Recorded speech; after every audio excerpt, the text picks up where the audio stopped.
Сәлем достар, менің каналыма қош келдіңіздер. Бүгін сіздерге Екоф Мобайл арқылы аттарыңызда жылжымалы мүліктің бар жоғын растайтын анықтаманы қайдан алуға болатынын көрсететін боламын. Ең алдымен телефондарыңызға Екоф Мобайл дегенді скачать етеміз және де ашамыз. Сол жерден профиль дегенді басамыз.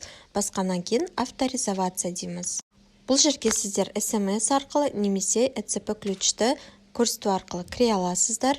Міне біздің өзіміздің лично кабинетіміз ашылды. Енді осы жерден біз анықтама алу үшін қайда кіреміз? Ең алдымен услуги дегенді басамыз. Енді сол жерден недвижимость и ЖКХ дегенді таңдаймыз. Бұл жерде үйге байланысты көптеген қызметтерді жүзеге асырады, бірақ бізге қажеттісі, яғни өздеріңіздің аттарыңызда жылжымалы мүліктің бар жоғын растайтын құжат қажет болып тұр.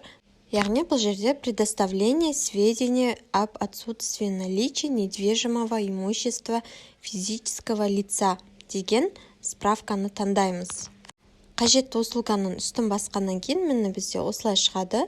Енді бұл жерде выберите область деп тұр. Біз өзімізге қажетті областы, яғни сіздің өзіңіздің тұрғылықты жеріңіз бойынша областы таңдайсыз. Бізге қажеттісі таңдалды, яғни мен Жамбылская областы таңдаймын. Жамбыл облысын заказать услуги деген батырманы басамыз. Енді бізге 4 таңбалы пароль жазу қажет. Бұл пароль қандай пароль десеңіздер, яғни сіздер осы приложениені скачать еткен кезде сіздерге 4 цифралы пароль жазғызады. Сол пароль. Паролімізді жазғаннан кейін міне біздің справкамыз в обработке деп тұр. Енді біз өз страницамызды обновить етуіміз қажет. Обновить еткеннен кейін біздің анықтамамыз, яғни справкамыз дайын болды. Қазақ тілінде және де орыс тілінде. Әрқайсысын ашып көрсеңіздер болады. Осындай түрде справка жасалынады. Екі документіміз де дайын болды, қазақ және орыс тілінде. Енді бұны жіберу үшін, өздеріңізге сақтау үшін отправить документы дегенді басамыз. Басқаннан кейін кез келген жерге жібере аласыздар, мысалы WhatsApp желісіне және де почталарыңызға. Яғни осы отправить документті басу арқылы кез келген жерге, кез келген адамға жібере аласыздар.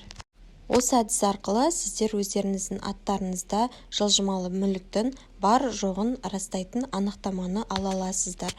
Осы ақпарат сіздерге пайдалы болса, менің каналыма тіркеліп, лайк басып және де комментарий жазуды ұмытпаңыздар.